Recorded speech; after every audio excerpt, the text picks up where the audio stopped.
cabashada gaadiidleyda nooca loo yaqaano basaska ayaa ah mid maalimihii u dambeeyey si soo tarayay. haddaba daawadayaal halkaanu ku sugannahay waa bartamaha suuqa weyne caasimadda Soomaaliland ee Hargeysa, waana mid ka mid ah istaanada ambabase goobaha loogu soo hagaago basaska u kala baxa xaafadaha Hargeysa. sida daawadayaal idin muuqata waxa goobtani ka muuqda ambabase istaankan aan ka muuqan haba yaraatee wax bas ah kuwaasoo muujiyey shaqo joojin.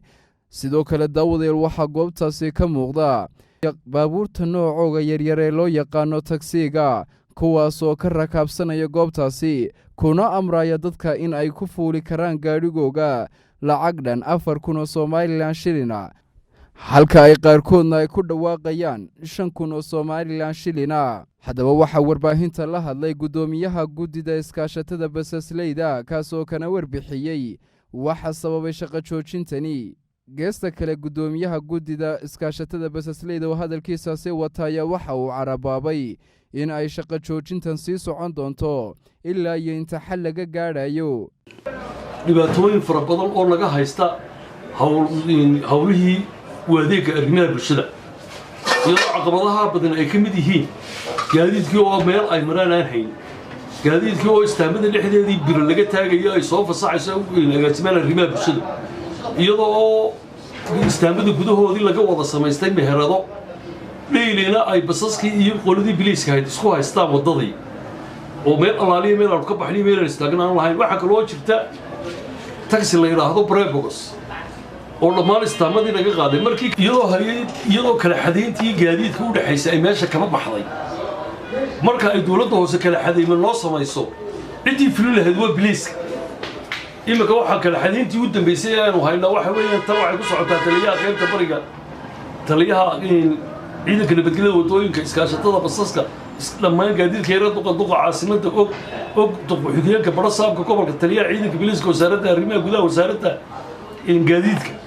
markii qaraarkaasi uu noo shaqaynayay wuxuu soo baxay 1 Abriil, maantana waxaan joognaa 14 Abriil. laga bilaabo khamiistii taliyaha ciidanka biliiska wuxuu yidhi waxay idiin shaqeeyaan ciidanka dawladda hoose. kadibna waxaa dhacday in halkii la isku dilo, waxaa dhacday in xitaa mid bandi la geliya bas wata sawirkiisana waa wada tusi doonaa, waa loo imanayaa. kadibna waxaan u tagnay maayirkii, waxaan ku niri taliyihii ciidankii biliiskii noo shaqaynayey waxay nagu yidhaahdeen dawladdii hoose ha idiin shaqayso. taliyihii dawladda hoose biliiskan loo hadlay wuxuu yidhi waxaan ka mid ahay biliiska la yidhi ha shaqaynina. markaa waxaanu garanay xalkii markii aanu isnidhi yacnihii noo kala dhex baxay annaka iyo nimankii Brebogos watay waxaa ka dhalanaysa rabshad, baabuurta la isla dhacayaa, midiyaa la isla dhacayaa. markaa waxaanu garanay bal anagu nabadgelye ahaan inaanu dhiganno ilaa iyo inta xalna loo helayo waananu oolaynaa. arrimaha bulshadu magaalada qayb haddaan arrinka halkaa dhinacaasaan doonaa tagaa waxaanu isku dhacnay caasiya haddaan maqanaano oo caasiyadaas la dhex maray isagoo xitaa wata xogayaha gobolka isagoo wata ayuu meesha yimaadaa. meelaha qaar haddaan u dirana wuxuu yidhahdaa anu halkaa geli maayo. waxa weeyaa bilicda arrimaha bulshada ee dawladda hoose wey. waxaan qabaa xilku dee maaha wax lagu indhakuusho, runtii xilku waa waxqabad iyo wax ummadda loo qabto wey. sidoo kale xisbiga mucaaridka ah ee u cidaya waxa uu isna ka hadlay shaqo joojinta ay sameeyeen basaska u kala baxa xaafadaha caasimadda Soomaaliland ee Hargeysa. maadaama anigu inaan taalahayn waxa halkii noogu jira gaadiidka basaska loo yaqaano ee dadka gura oo sina private noqonaya sina public noqonaya, oo macnaha public markaan leeyahay dadkii qofkii 2,000 haystaaba uu fuulaya cid lagama laha oo iska public. si markaad u eegtana de waa shirkado ay dad gaar leeyeen ama baabuur dad gaar leeyay.